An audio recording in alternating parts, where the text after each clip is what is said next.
Assalamu alaikum students. I hope you all are fine. Now, today is our chapter number 3 and the topic of our chapter is atomic structure.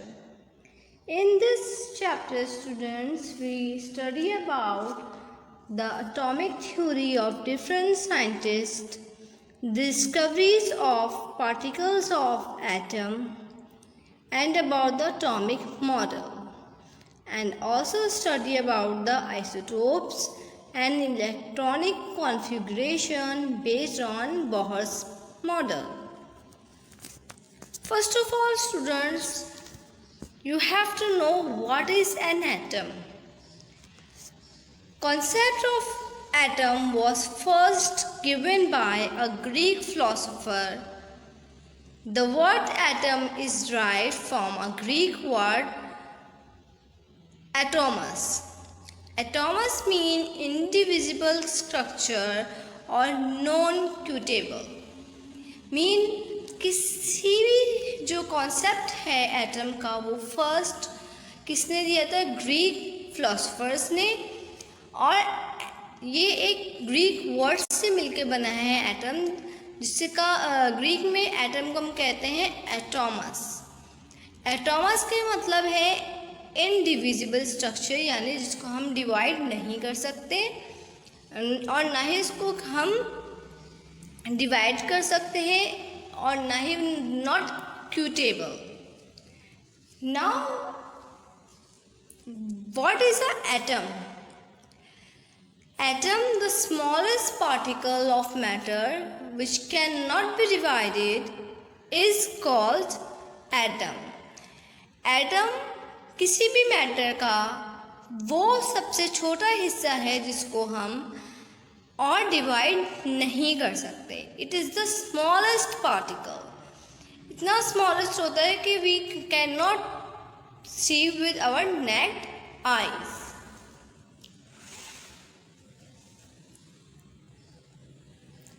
It cannot be divisible or cuttable.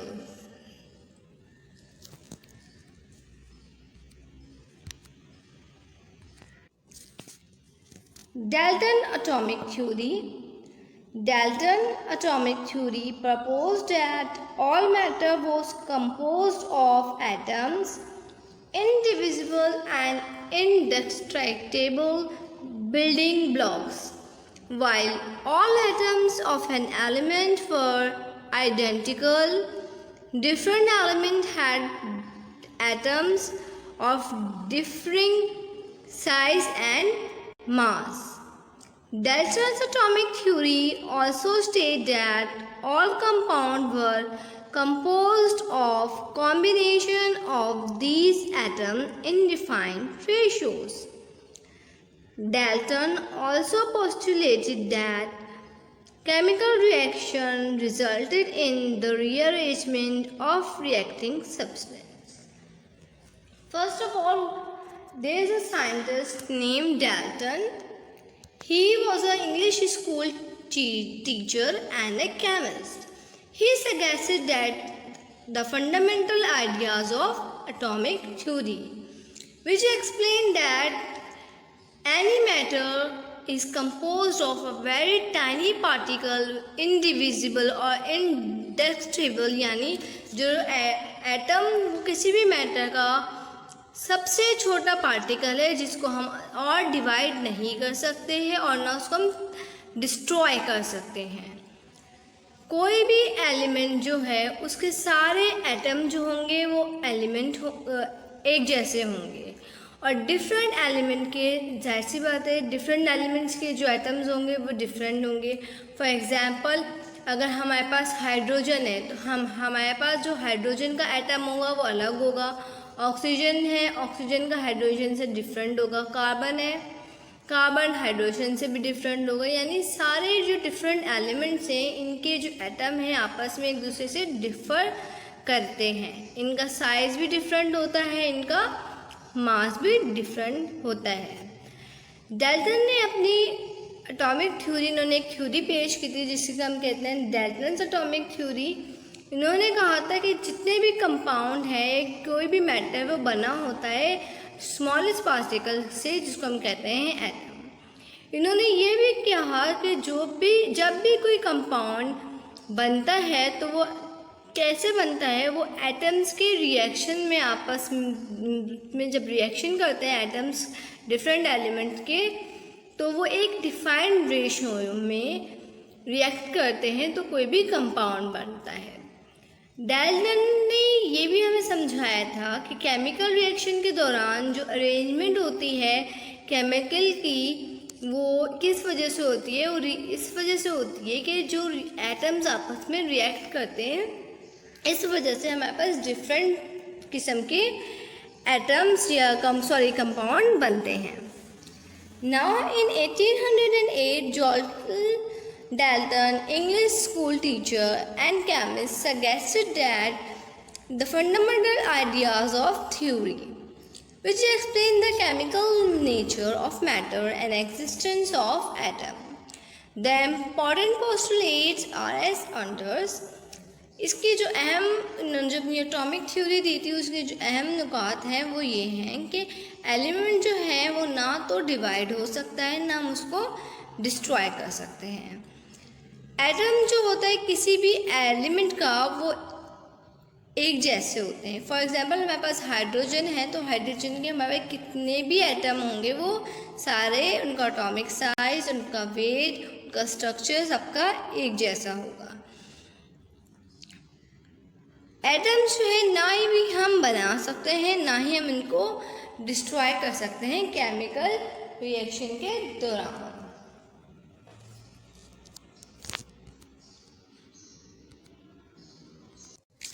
For example अगर हमारे पास hydrogen है और हम इसको reaction करा रहे हैं oxygen के साथ, तो देखिए हाइड्रोजन एक डिफरेंट एटम है, इसके एटम अलग होंगे ऑक्सीजन से, और ऑक्सीजन जो है वो डिफरेंट एलिमेंट है, तो इसके भी एटम जो होंगे वो डिफरेंट होंगे।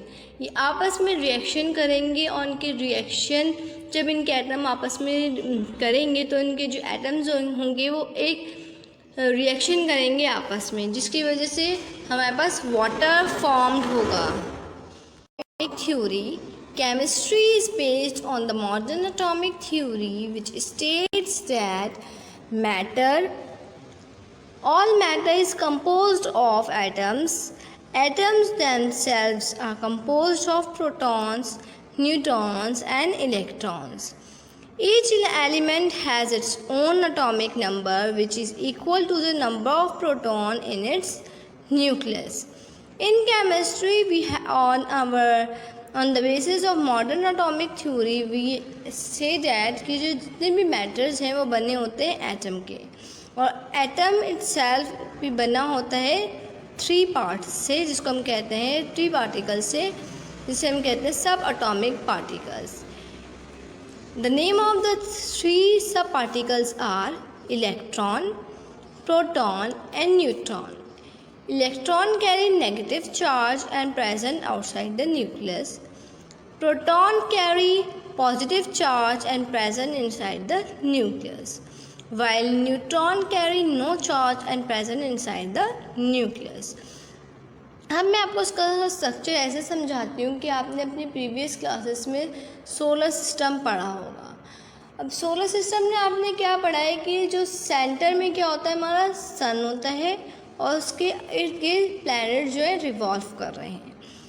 इसी तरह एटम के अंदर, एटम के जैसे सूरज बीच में होता है, इस तरह एटम में न्यूक्लियस बीच में होता है, और न्यूक्लियस के अंदर न्यूट्रॉन और प्रोटॉन होते हैं।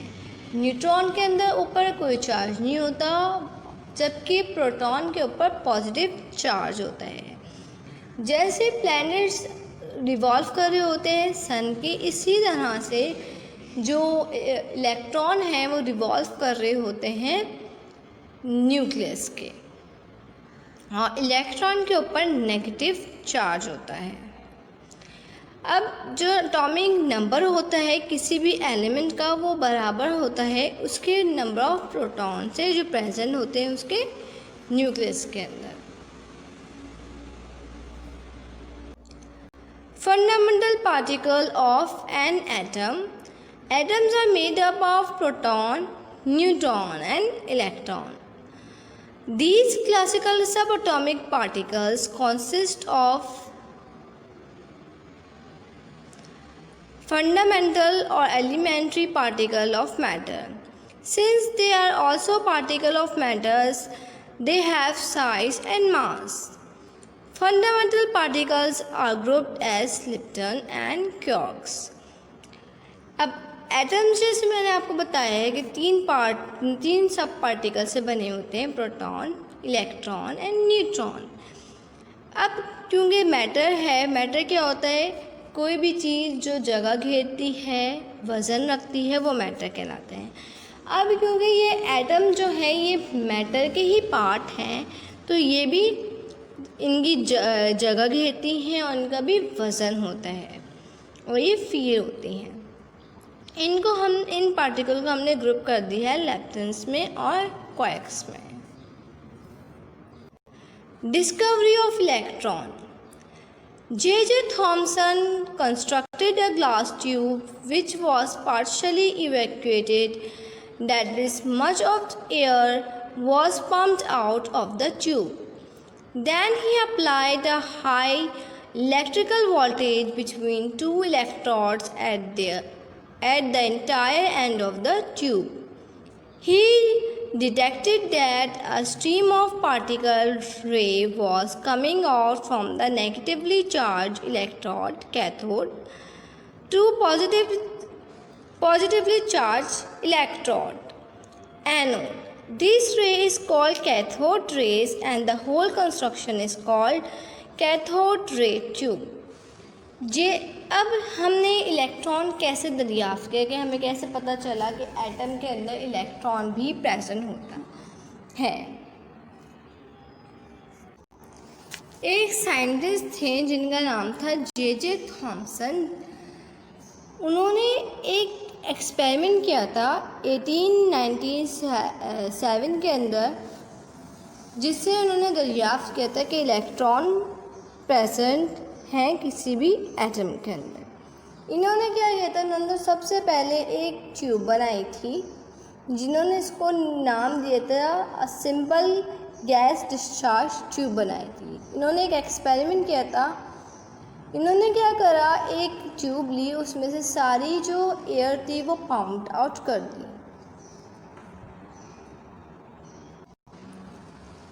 You have seen this picture, students. You have seen the discharge tube. It is a discharge tube. इन्होंने क्या किया, इस डिस्चार्ज ट्यूब में से सारी जो एक्सेस एयर थी, जितनी भी हवा थी, वो बाहर निकाल दी वैक्यूम के जरिए से। फिर इन्होंने क्या किया, इन्होंने इसके अंदर दो प्लेट्स लगाई। जैसे हमारे पास पेंसिल सेल जो हम यूज़ करते हैं, उसकी दो प्लेट्स लगी होती है। आपने देखा होगा, एक तरफ प्लेन होती है और दूसरी तरफ एक पॉइंटेड सा बाहर निकला होता है। इन्होंने दो ऐसी प्लेट्स लगाई, एक को हम कहते हैं कैथोड और दूसरे को हम कहते हैं एनोड। इसके बाद उन्होंने क्या किया, इन्होंने हाई बीम ऑफ लाइट इस ट्यूब के अंदर से इस ट्यूब के अंदर छोड़ दी, ये डाली। उन्होंने क्या देखा कि उन्होंने जब पास की हाई पोटेंशियल करंट पास किया इस ट्यूब के अंदर से, तो उन्होंने देखा कि ब्लूइश लाइट जो थी वो कैथोड से निकल के एनोड की तरफ जा रही थी और स्ट्रेट लाइन के अंदर, सीधी लाइन के अंदर जा रही थी। Wall at the opposite and जो किस तरफ मूव कर रही थी, एनोड की तरफ। अब आपने मैग्नेटिक उससे पढ़ा होगा कि जो पॉजिटिव को रिपेल करता है और पॉजिटिव नेगेटिव को अट्रैक्ट करता है। जब इन्होंने देखा कि हाई बीम ऑफ लाइट वो निकल रही हैं कैथोड रे से और एनोड की तरफ आ रही हैं, तो इसका मतलब जो कैथोड पे से रेज निकली वो मस्ट नेगेटिव चार्ज होंगी, तभी तो वो पॉजिटिव की तरफ खींच रही हैं। तो इन्होंने इस बात से अंदाज़ा लगाया जो ये रेज़ हैं ब्लू लाइट के अंदर, वो नेगेटिव होंगी, that's why they are attracting toward the positive pole. फिर इन्होंने क्या किया कि इन्होंने क्या किया कि इनकी जो ये रेस आ रही थी, अगर उन्होंने देखा कि अगर इस रेस के इर्द गिर्द कोई पॉजिटिव चार्ज मैग्नेटिक फील्ड बना दें तो वो किस तरफ मूव करेंगे, वो पॉजिटिव जो हम बनाएंगे मैग्नेटिक फील्ड बनाएंगे या हम कोई एनोड ये लगाएंगे, इलेक्ट्रोप्लेट लगाएंगे, उसकी तरफ मूव करेगी। तो उन्होंने कहा कि प्रॉपर्टीज़ ऑफ कैथोड रेज क्या हैं कि they must be negative part, that's why they are moving toward the positive anode. उन्होंने अपने बेसिक एक्सपेरिमेंट से ये पता करा कि जो कैथोड रेज हैं वो क्या करती हैं, they cast shadow of project place in their path toward the anode proving that they travel in a straight line. इन्होंने कोई भी ऑब्जेक्ट जो इनके रास्ते में आएगा, जब ये एनोड की तरफ जाएंगी तो शेडोज़ बन रहा है, इसका मतलब कि ये ट्रैवल करती हैं स्ट्रेट लाइन के अंदर। They cause a light pedal wheel to rotate, revolve, showing that they are material particle. जब इन रेस पे को किसी पैडल व्हील से गुजार जाता है तो वो क्या होता है, वो रिवॉल्व करना शुरू कर देता है, जिसका मतलब ये जो पार्टिकल्स हैं ये showing they are material particle. These rays, although invisible, cause some material to glow or produce fluorescence. जब इन रेस ये इनविजिबल होती हैं और किसी बाज़ वक़ात ये फ्लोरेंस यानी रोशनी भी प्रोड्यूस करती हैं। They are deflected toward the positive plate in an electric field, showing that they are negatively charged particles. The charge divided by mass ratio of cathode rays particles is 1.7588 exponent coulomb per gram. That is same for the electrons regardless of any gas in the tube, क्योंकि उस tube में तो कोई gas ही नहीं थी, उन्होंने gas को vacuum कर दिया था। They are not affected by nature of gases, ये किसी भी गैसेस की वजह से अफेक्ट नहीं करती। These are the properties of cathode raise.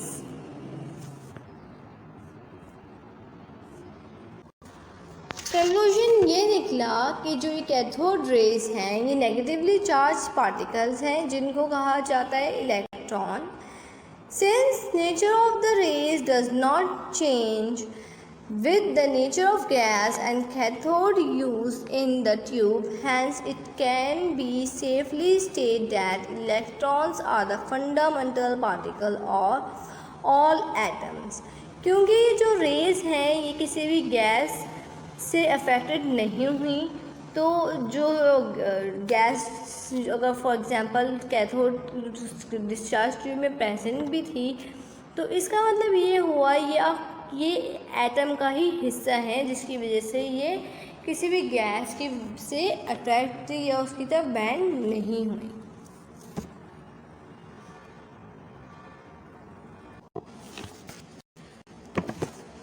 Discovery of proton The discovery of proton is credited to the Ernest Rutherford, who proved that the nucleus of the hydrogen atom, that is a proton, is present in the nuclei of all other atoms in the year of 1970.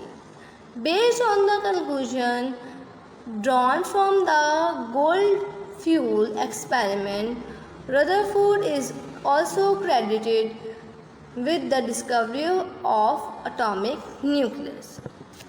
एक scientist थे जिनका नाम था Rutherford. इन्होंने ये दरियाफ़्त किया था 1917 में कि न्यूक्लियस के अंदर या एटम के एटम के अंदर पॉजिटिवली चार्ज पार्टिकल होते हैं और न्यूक्लियस जो होता है वो सेंटर में होता है। इन्होंने क्या किया, since atom is electrically neutral and electron carry negative charge, it was obvious that there must a positive charge as well. पहले नेगेटिव चार्ज एटम का फाइंड आउट हुआ था कि एटम के अंदर नेगेटिव पार्टिकल मौजूद है, इलेक्ट्रॉन। लेकिन क्योंकि उन्होंने जब स्टडी किया साइंटिस्ट ने कि जो एटम है वो न्यूट्रल होता है, ना उस पर नेगेटिव होता है या पॉजिटिवली चार्ज नहीं होता, तो वो क्यों होता है? जाहिर सी बात है, कोई भी चीज़ स्टेबल तभी होगी जब उसकी पावर्स कैंसिल हो सकती हैं। अगर यहाँ पे नेगेटिव है एटम में कोई चीज़, तो पॉजिटिव चीज़ भी ज़रूर होगी। इन्होंने क्या किया, Goldstein in 1886 discovered these particles in the similar discharge tube. He perforated the cathode and a very high voltage was applied across the electrodes at very low pressure. He observed fluorescence at the end of the tube opposite to the anode due to rays which was falling opposite to the cathode rays. जब इन्होंने क्या करा, जब इन्होंने एक discharge tube ली, जैसे पहले experiment में यूज़ हुई थी डिस्कवरी ऑफ इलेक्ट्रॉन के अंदर, उन्होंने वही ग्लास ट्यूब ली और उन्होंने इस बार क्या किया कि उन्होंने एनोड से की तरफ से बीम ऑफ लाइट गुजारी अब, और लेकिन लो प्रेशर के अंदर। तो उन्होंने क्या कि लाइट इन्फ्लोरेंस यानी रोशनी प्रोड्यूस हो रही है ग्लास ट्यूब के अंदर, जो एनोड से कैथोड की तरफ जा रही है। अब इन्होंने जब ये चीज़ डिस्कवर की, इन्होंने इसकी प्रॉपर्टीज़ फाइंड आउट की इस रेज की। These rays also travel in straight line from anode to cathode. उन्होंने देखा कि ये जो रेज ऑफ लाइट है ये स्ट्रेट ही ट्रैवल कर रही हैं एनोड से कैथोड की तरफ। They are deflected toward the negative plate when placed pass through the electric field showing that these are carry a positive charge. इन्होंने देखा जब इस शुआओं के दरमियान अगर कोई हम नेगेटिवली प्लेट लगाते हैं या इलेक्ट्रिक चार्ज या मैग्नेटिफिक लगाते हैं तो ये नेगेटिव चार्ज की तरफ अट्रैक्ट हो जाती है। तो पॉजिटिव हमेशा नेगेटिव की तरफ चार्ज अट्रैक्ट होता है, तो दैट्स वाई जो एनोड से रेज निकलनी है it must be positive, that's why they are attracted toward the negative field. The charge per mass ratio of positive particle is smaller than that for electron and it varies with the nature of gas in the tube। उन्होंने देखा जो positive charge है इस anode rays का, positive race का, वो कम है electron से, और इसकी वजह इस वजह से भी हो सकता है कि जो नेचर ऑफ गैस जो थी इस ट्यूब में वो शायद मुख्तलिफ हो।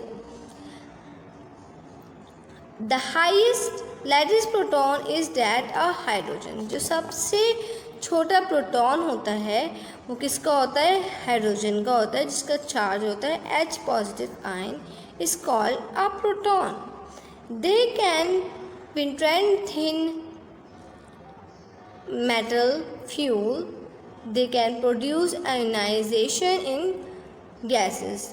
इन्होंने कहा ये जो पॉजिटिव रेज होती हैं, पॉजिटिव पार्टिकल होते हैं, ये पेंट्रेट हम कर सकते हैं मेटल फ्यूल्स के अंदर और इनको हम आयोनाइजेशन में भी यानी आयंस भी बना सकते हैं गैसेस की।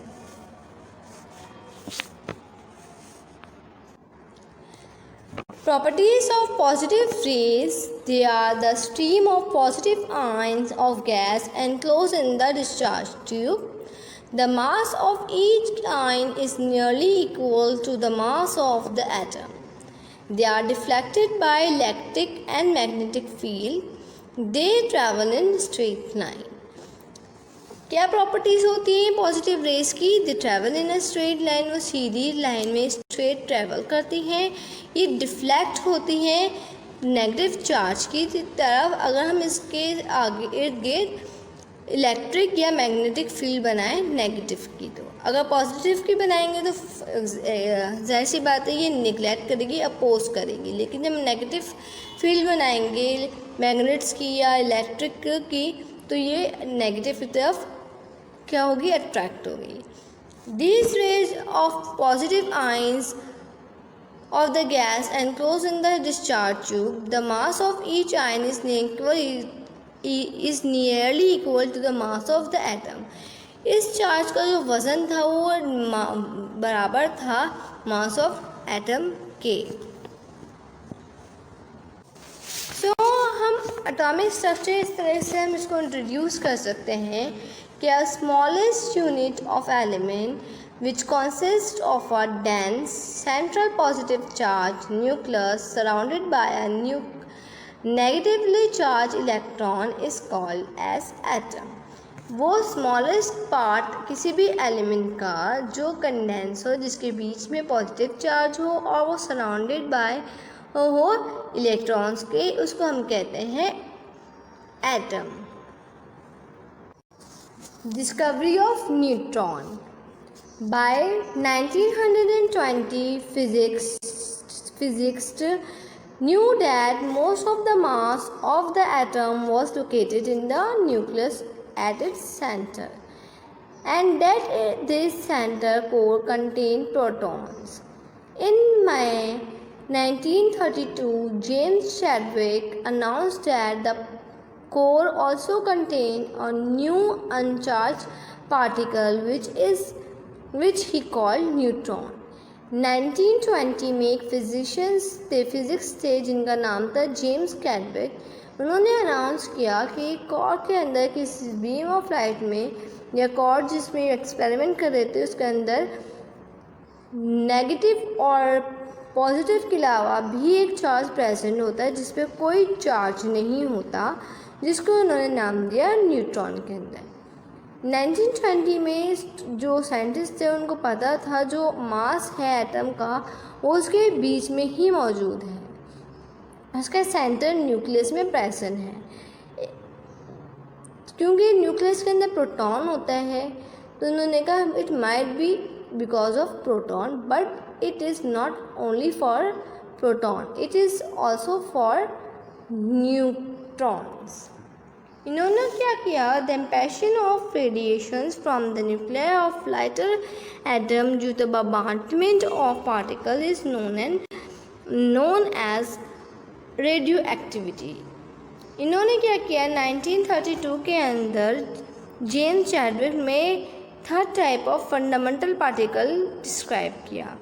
इन्होंने क्या किया? अपने एक्सपेरिमेंट के अंदर इन्होंने एक पार्टिकल लिया जिन्होंने एक बम्बार्टमेंट ऑफ बेरिलियम से लिया बाय अल्फा पार्टिकल और पाया कि found that it's gave highly penetrating radiation. The radiation knock proton out of a paraffin with great force. It had a unit mass and carried no charge. It was named neutron. इन्होंने क्या करा? इन्होंने एक ही beryllium का part लिया, उस पर bombardment की अल्फा पार्टिकल्स की जो थी हीलियम की। तो उन्होंने देखा जब इनकी बम्बार्टमेंट से एक चीज़ निकली जिसका एक यूनिट मास था और उसके ऊपर कोई चार्ज नहीं था, तो उन्होंने उसको नाम दे दिया न्यूट्रॉन का। The mass of electron and proton and neutrons are the mass of electron in grams is 9.109390 exponent -28. The mass of electron in kilogram is 9.109390 exponent -31, and the mass of electron in AMU is 0.0005484. The mass of proton in grams is 1.672 exponent minus 24.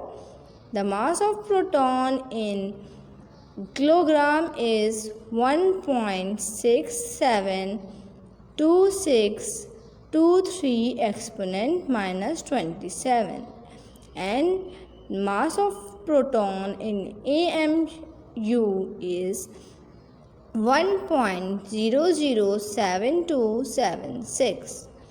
The mass of neutron in gram is 1.764929 exponent minus 24, and in kilogram is 1.764929 exponent minus 27, and the mass of neutron in AMU is 1.008664. Now, charge of electron in coulombs is, electron is negative charge particle, so its charge is negative minus 1.602177 exponent minus 19, and in ESU its charge is minus 4.8 exponent minus 10. Charge in unit of electron is minus 1. The charge of proton in coulomb is 1.602177 exponent minus 19, and in ESU is 4.8 exponent minus 10. Proton is a positively charged particle, so its charge unit is positive 1.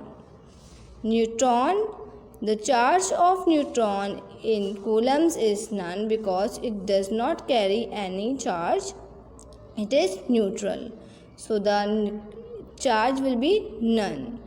In ESU and in charge unit it is none. Expression of most common forms of spontaneous radioactive decay are the alpha particle, the beta particle, and the gamma particles, and the neutrino. The alpha particle is actually the nucleus of helium-4 atom with two positively charged charges, 4HeO2.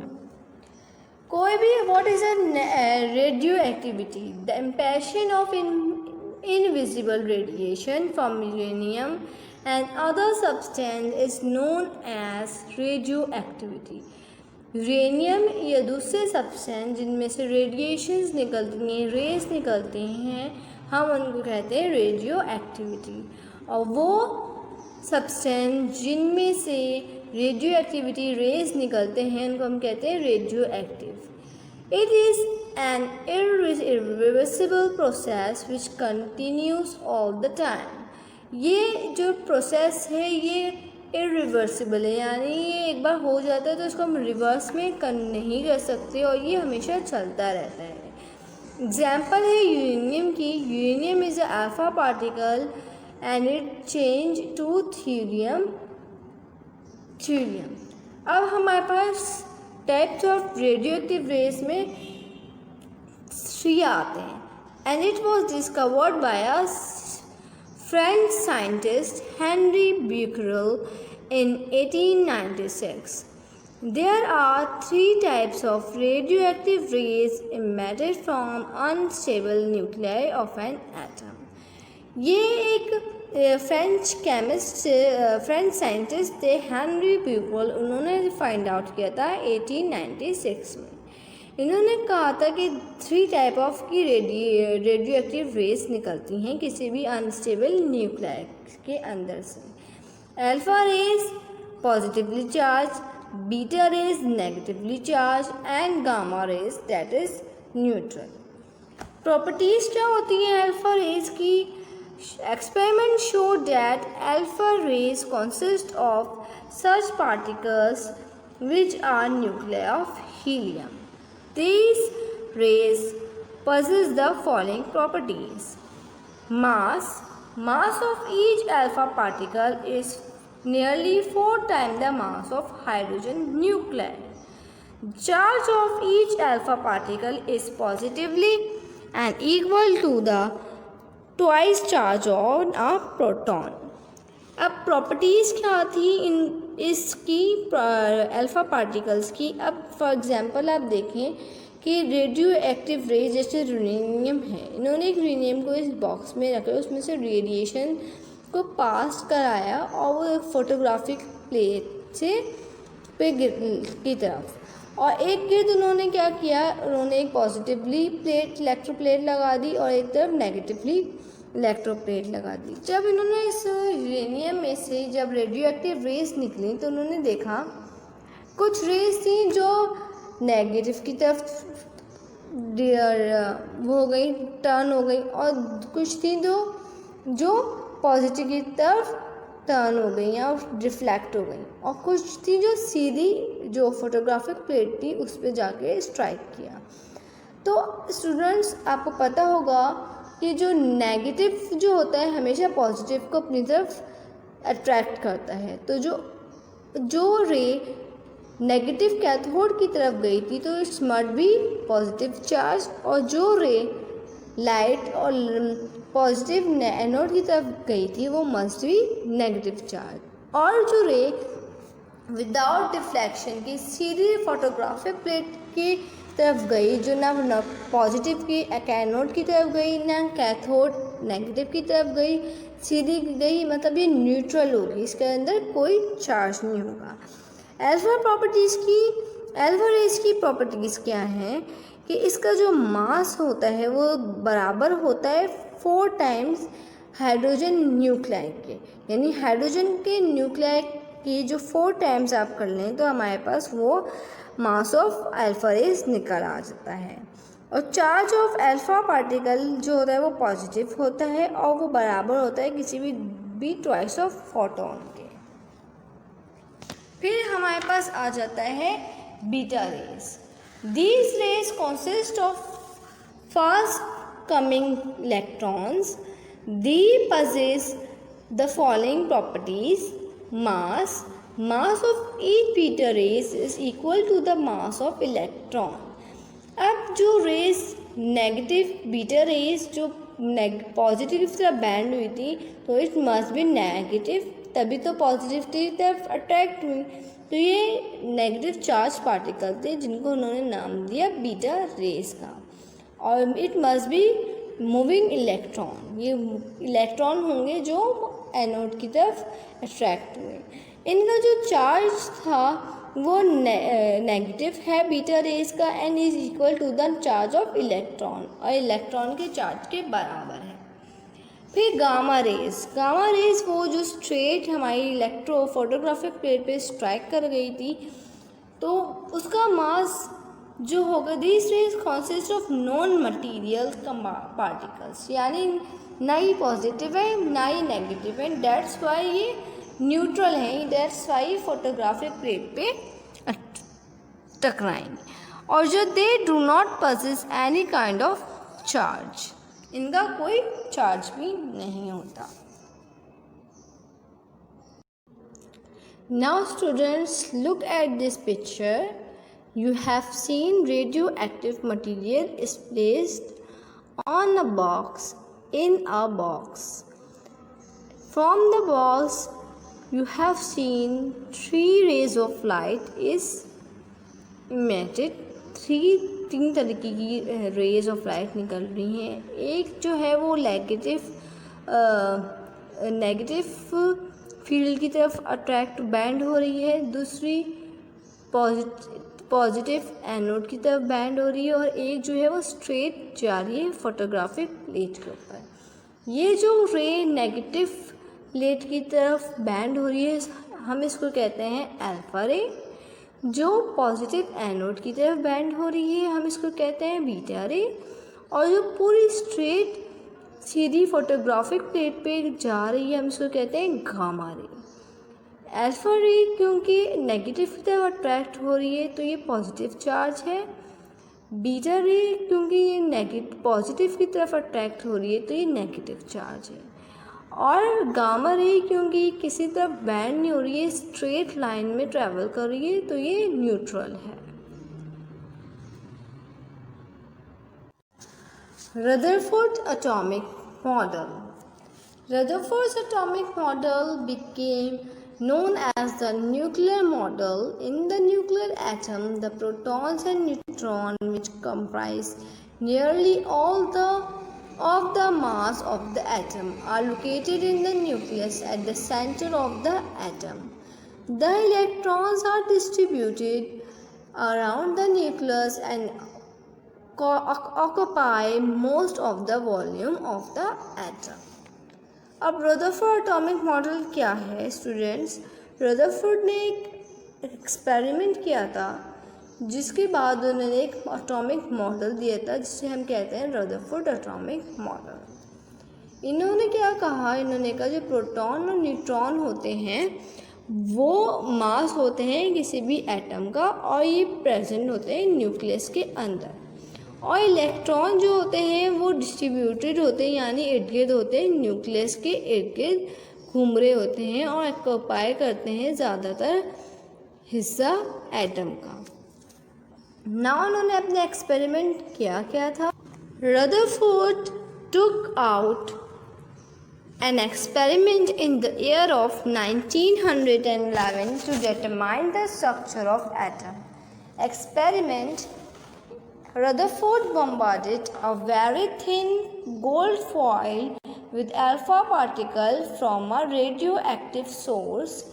A photographic plate was placed behind the fuel to observe the extent of scattering of alpha particles. The flashes on the screen caused by the individual particles were collected to determine the relative number of particles deflected at various angles. Now students, look at the picture carefully. What did Rutherford do? Rutherford ने क्या किया, इन्होंने thin gold fuel ली, coil ली और उसके ऊपर alpha particles से bombardment की radio active race के ज़रिए, सोर्स के ज़रिए। क्या देखा उन्होंने, फोटोग्राफिक प्लेट वो रखी गई इस फूल के पीछे ताकि जो सेक्टरिंग हो रही है पार्टिकल्स की अल्फ़ा पार्टिकल्स की वो देख सके। The flashes on screen was caused by individual particle. उसकी वजह से क्या हुआ, जब अल्फ़ा पार्टिकल्स की वजह से जो फ्लैशेस आए वो उन्होंने देखे, उसको काउंट किए। इन्होंने क्या देखा कि जब इन्होंने गोल्ड फ्यूल के अंदर से ये alpha particles, beam of alpha particle गुजारी तो मेजर जो थी ज़्यादातर रेज वो स्ट्रेट चली गई। Measure of alpha particle travel straight. Observation. It was observed that all the particles passed through the gold fuel with little or no deflection. A few alpha particles were deflected through the large angle during bombardment. A few alpha particles even bounced back from the gold fuel. इन्होंने क्या देखा कि observe किया जब experiment पे कि जब इन्होंने beam of alpha particles gold file में से गुजारी तो बहुत सारी जो रेस थी वो स्ट्रेट गुजर गई। ये कहते हुए जो ज़्यादातर जो एरिया होता है एटम का वो एम्प्टी होता है, खाली होता है, जिस वजह से जो बीम ऑफ अल्फ़ा पार्टिकल्स थे वो विदाउट डिफ्लेक्शन स्ट्रेट ट्रैवल कर गई। लेकिन the positively charge in the atom is concentrated in extremely dense region which he call the nucleus. This was from the fact that A particles or alpha particles after collision with the heavy positively charged nucleus was bounced back. अब इन्होंने देखा थोड़ी सी जो raise of light थी वो bounce back हो गई। वो क्यों हो गई? क्योंकि जब सेम चार्जेस होते हैं वो एक दूसरे को रेपेल करते हैं, पीछे की तरफ धकेलते हैं। जो जाहिर सी बात है अल्फा पार्टिकल्स जो थे वो पॉजिटिव थे और बीच में न्यूक्लियस में इस मड्स भी पॉजिटिवली मटेरियल भी प्रेजेंट, जिसकी वजह से जो अल्फा पार्टिकल थी वो दोबारा से बाउंस्ड बैक हो गई और कुछ रेस जो थी वो थोड़े से टकरा के उन्होंने अपना थोड़ा सा रास्ता चेंज कर लिया। The rest of volume is empty space. However, this space is not completely empty, and that in it electrons revolve around the nucleus. According to the Rutherford model, an atom consists of two parts, nucleus and extranuclear part. The electrons are revolving around the nucleus in the extranuclear part in various orbits, which are also called as shells or energy levels.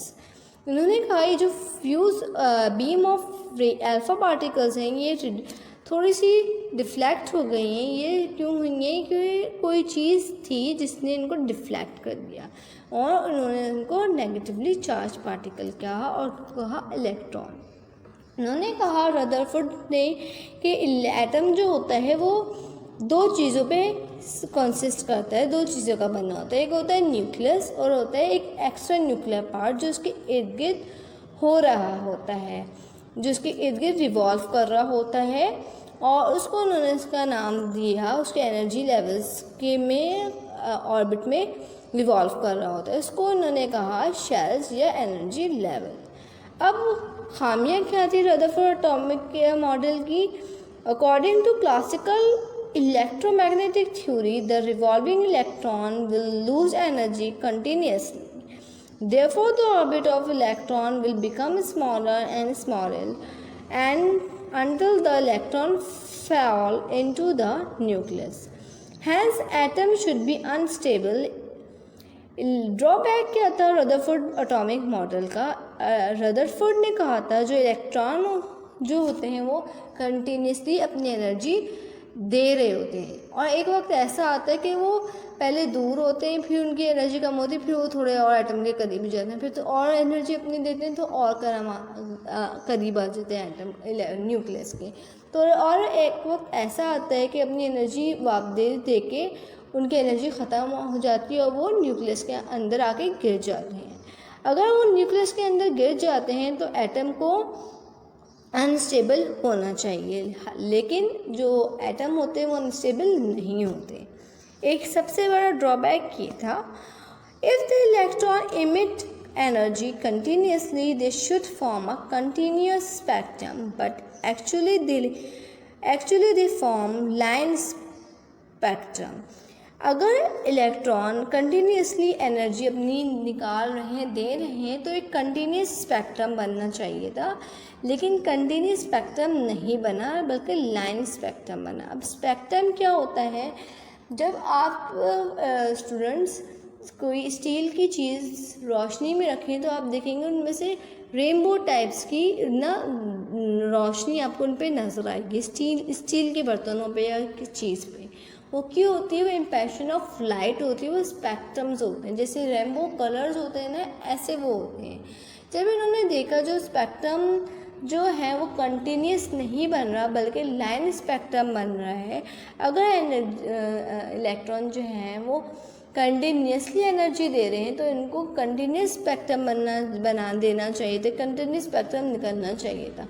लेकिन जो atom है electron के वो क्या देते हैं?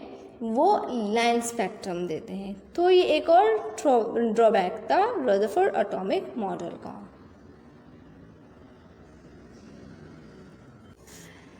This is the structure of Rutherford atomic model. इन्होंने कहा था कि न्यूक्लियस और न्यूट्रॉन और जो है वो सेंटर में प्रेजेंट होते हैं और इलेक्ट्रॉन्स जो होते हैं वो सराउंडिंग में इस एटम न्यूक्लियस के घूम रहे होते हैं उनके अलग अलग एनर्जी लेवल से। इलेक्ट्रॉन जो होते हैं वो लगातार अपनी एनर्जी दे रहे होते हैं और एक वक्त ऐसा आता है वो एनर्जी दे दे के उनकी जो इलेक्ट्रॉन की एनर्जी होती है वो ख़त्म हो जाती है। इन्होंने कहा इलेक्ट्रॉन जो होते हैं वो रिवॉल्व कर रहे होते हैं around the nucleus. These blue balls like structure are electrons, red like structure are proton, and the black are neutrons. Neil Bohr atomic model. In 1913, Neil Bohr proposed a theory for the hydrogen atom based on quantum theory that energy is transferred only in certain well-defined quantities. Electrons should move around the nucleus but only in prescribed orbit. When jumping from one orbit to another with lower energy, a little quantum is emitted. Niels Bohr एक scientist थे, Danish physician थे। इन्होंने 1930 में correct किए थे Rutherford के drawbacks और उन्होंने एक थ्योरिकल एक्सप्लेनेशन दी थी लाइन स्पेक्ट्रम की। उन्होंने अपने पोस्टुलेट्स में क्या कहा था, उन्होंने कहा कि electron in an atom revolve around the nucleus in a fix circular path called orbit और एनर्जी लेवल। उन्होंने कहा कि इलेक्ट्रॉन एटम के इर्द गिर्द रिवॉल्व कर रहे होते हैं एक फिक्स सर्कुलर पाथ के अंदर, जिसको उन्होंने कहा ऑर्बिट या energy level. As long as an electron revolves in a particular energy level, it does not emit or absorb energy. Thus, it does not phase in the nucleus. उन्होंने कहा जब electron revolve कर रहे होते हैं किसी भी एनर्जी लेवल के अंदर, तो वो हर वक्त एनर्जी देते नहीं है, ना ही हर वक्त एनर्जी ऑब्जॉर्ब करते हैं। अब जाहिर सी बात है, जब इलेक्ट्रॉन बार बार एनर्जी नहीं दे रहे तो वो उनके चांसेस जो है न्यूक्लियस में गिरने के वो भी कम हो गए, जो ड्रॉबैक था रदरफोर्ड एटॉमिक मॉडल का। When an electron absorbs energy, it moves to a higher energy level further away from the nucleus. When it loses energy, it returns to the lower energy level closer to the nucleus. अब Bohr ने क्या कहा, उन्होंने कहा कि electron जब कोई भी एनर्जी अब्सॉर्ब करते हैं तो वो हायर एनर्जी लेवल के चले जाते हैं। फॉर एग्ज़ाम्पल, अगर आप एग्ज़ाम्पल लें सोलर सिस्टम की, तो सोलर सिस्टम के सबसे करीब क्या होता है, मरकरी, उसके आगे क्या है वेनस, उसके आगे क्या है अर्थ। इसी तरीके से जो इलेक्ट्रॉन होते हैं वो भी एक पर्टिकुलर ऑर्बिट के अंदर रिवॉल्व कर रहे होते हैं। जब वो कोई एनर्जी इलेक्ट्रॉन ऑब्जर्व कर रहे होते हैं तो वो दूर जाते रहते हैं न्यूक्लियस एटम से, जो एटम के न्यूक्लियस से, और जब वो एनर्जी लूज़ करते हैं तो वो अपने पहले वाले जो ऑर्बिट थी उसमें आकर चले जाते हैं, बल्कि वो न्यूक्लियस में नहीं गिरते, बल्कि क्या करते हैं अपने पुराने ऑर्बिट में वापस आ जाते हैं। The electron loses a defined quantity of energy called quantum of energy. कह रहे इलेक्ट्रॉन जो होते हैं वो एक डिफाइंड मोशन के अंदर, मिकदार के अंदर अपनी एनर्जी लूज़ करते हैं, जिनको उन्होंने कहा quantum of energy. When it jumps down from an orbit of higher energy level to a lower energy level, the energy is emitted in the form of radiation. The frequency of the energy emitted is directly proportional to the difference in energy between two levels. इन्होंने कहा जब higher level से electron lower energy levels की तरफ आता है तो इनमें से कोई रेडिएशंस निकलती हैं और उनकी जो क्या फ्रिक्वेंसी होती है वो डायरेक्टली प्रमोशन होती है, जो डिफरेंस होता है उनकी एनर्जी के अंदर दो लेवल के अंदर। फॉर एग्जांपल एक का 3 में से 1 में गिर गया तो वो क्या कितनी एनर्जी करेगा, इमिट करेगा, जितनी उतना डिफरेंस होगा एनर्जी लेवल के अंदर।